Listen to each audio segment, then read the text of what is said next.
AQUBMUS channel. Told me earlier today that karate and jiu-jitsu are not the most powerful of the best forms of Oriental fighting. What is the most powerful of the best form?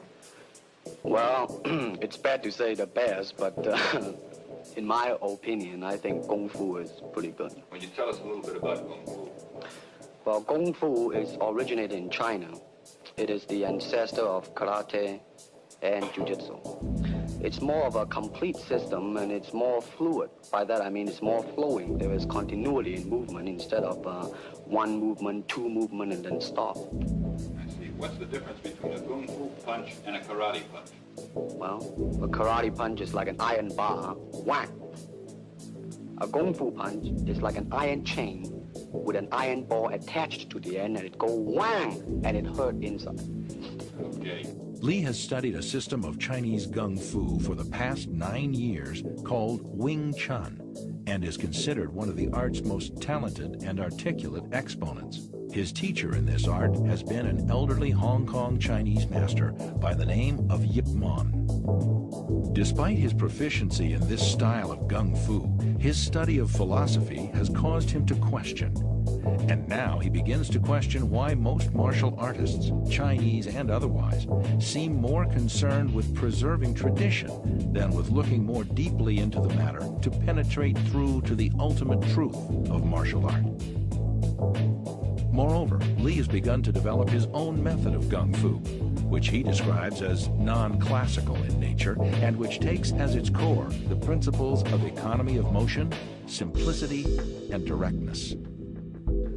All right, for instance, you will read it in a book, in a magazine and everything, that when somebody grabs you, you will first do this, and then this, and then thousands of steps before you do a single thing. Of course, these kind of magazine would teach you to be feared by your enemies and admired by your friends and everything.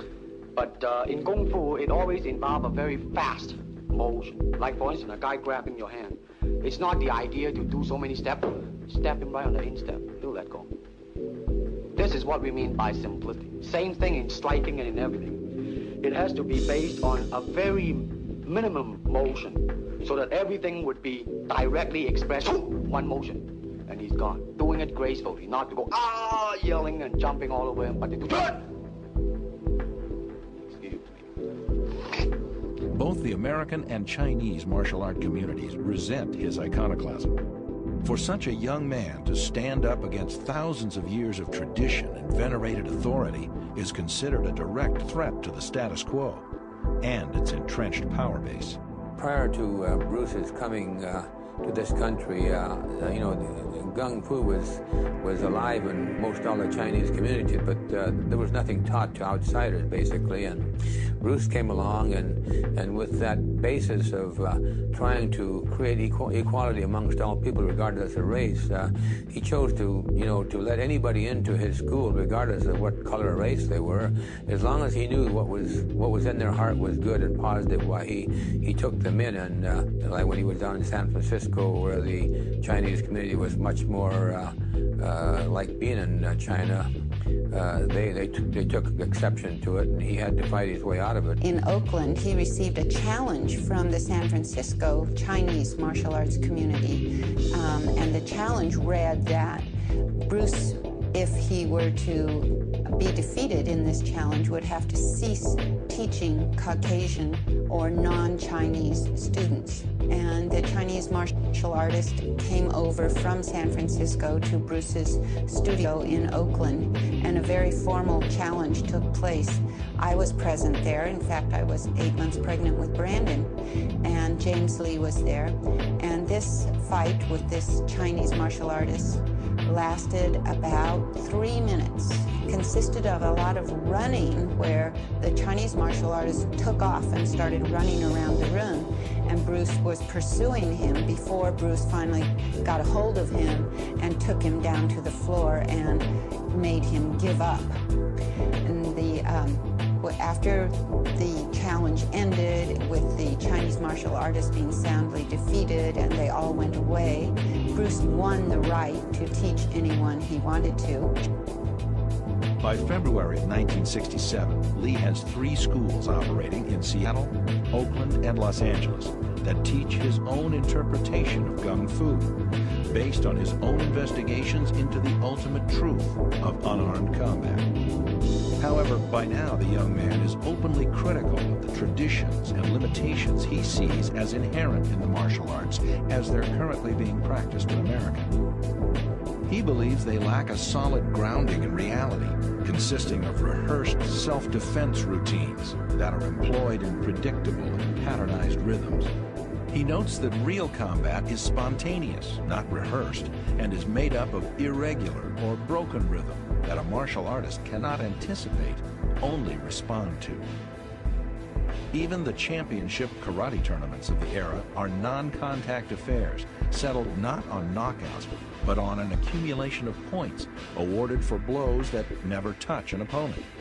A victory is determined by a team of judges who conclude which combatant would probably have hurt the other combatant the most had contact been allowed. Lee has no use for such styles of pseudo-fighting, which he calls organized despair and dry land swimming.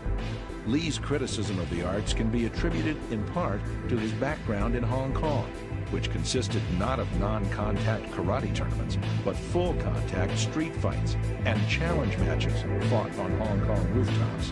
When not fighting against proponents of different styles of Gung Fu on rooftops, Lee had also fought frequently against opponents who had been armed with knives and chains. In such real-world encounters, referees and judges were not necessary. Rather than participating in non-contact karate tournaments, which he considers little more than glorified games of tag, Lee instead devotes himself to devising a more scientific approach to unarmed combat. His research leads him to the science of Newtonian physics and the techniques and principles of European fencing and Western boxing, where efficiency, not tradition, are the touchstones of both disciplines. Lee's research causes him to understand that the only litmus test of a combative technique's worth is whether or not it can be landed effectively on an opponent. Anything that's ornamental is discarded from his style. He retains only those techniques that he himself has determined to be practical in real self-defense situations. Lee is the first martial artist in North America, if not the world, to have his students don boxing gloves, headgear, and body protectors and spar all out. Nothing is rehearsed, no punches are pulled, and full contact, reality-based martial art is the order of the day. In 1967,